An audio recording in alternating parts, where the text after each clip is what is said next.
Hi, welcome to YoYo TV. Delhi liquor కేసులో బెయిల్పై బయటకు వచ్చిన ఎమ్మెల్సీ కవిత కొద్ది రోజులు సైలెంట్గా ఉన్నారు.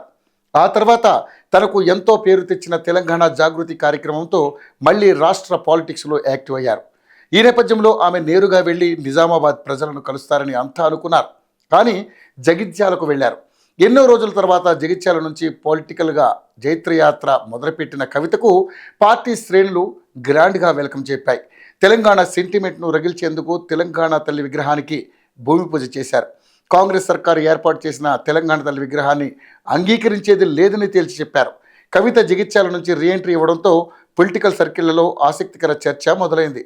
రాబోయే ఎన్నికల్లో జగిత్యాల నుంచే కవిత పోటీ చేస్తారనే ప్రచారం ఊపందుకుంది. అందుకే ఇప్పటి నుంచే గ్రౌండ్ ప్రిపేర్ చేసుకుంటున్నారనే గాసిప్ రీసౌండ్ చేస్తుంది. గత ఎన్నికల సమయంలో నిజామాబాద్ ఎంపీగా ఉండడంతో తన పార్టీ ఎమ్మెల్యేల గెలుపు కోసం కల్వకుంట్ల కవిత విస్తృతంగా పర్యటించారు. తానే అభ్యర్థి అన్నంత రేంజ్లో ఇంటింటి ప్రచారం చేపట్టారు. చివరకు కాంగ్రెస్ పార్టీకి కంచుకోటగా ఉన్న జగిత్యాల గడ్డపై బీఆర్ఎస్ జెండా ఎగరవేశారు. తనకు వీర విధేయుడిగా ఉన్న సంజయ్ కుమార్ను అలవోకగా గెలిపించారు కవిత.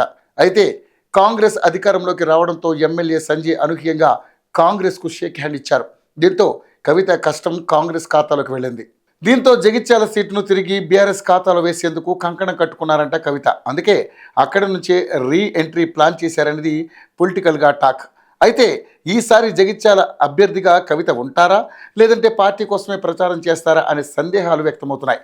జగిత్యాలలో పట్టు సాధిస్తే నిజామాబాద్ సెగ్మెంట్ అంతా ప్రభావితం చేయవచ్చు అనేది బీఆర్ఎస్ రాజకీయ వ్యూహంగా కనిపిస్తోంది. పైగా త్వరలోనే నియోజకవర్గాల పర్యటనకు ప్లాన్ సిద్ధం చేస్తున్నారు.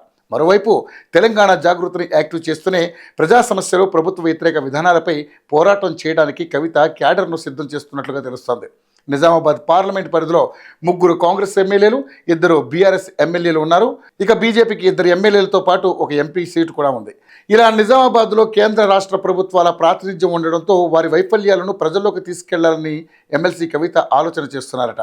మహిళా నేతగా కవిత పూరుబాట పడితే మాత్రం రాజకీయాలు రసవత్రంగా మారతాయంటున్నారు విశ్లేషకులు. ఏది ఏమైనా తిరిగి కవిత యాక్టివ్ అవడంతో బీఆర్ఎస్ క్యాడర్ ఫుల్ జోష్లో కనిపిస్తోంది. అయితే కవిత ఈసారి జగిత్యాల ఎమ్మెల్యే అభ్యర్థిగా పోటీ చేస్తారా, లేక నిజామాబాద్ ఎంపీ అభ్యర్థిగా బరిలో ఉంటారా అన్నది క్లారిటీ రావాలంటే ఇంకొన్ని రోజులు వెయిట్ చేయాల్సిందే.